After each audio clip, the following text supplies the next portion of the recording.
Overthinking feels like you're trying to solve a problem, but in reality, you're rehearsing uncertainty over and over again. Because instead of making a decision, your mind keeps generating more scenarios, more what-ifs, and more possible outcomes, and the more options you create, the harder it becomes to move, which is why overthinking doesn't lead to clarity, it leads to paralysis.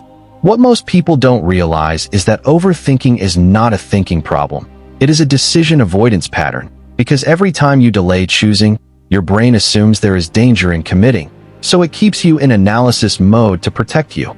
And over time, this becomes your default response to anything that feels important or uncertain. The shift begins when you stop asking, "What's the best decision?" and start asking, "What's the next action?" Because clarity is not found in endless thinking.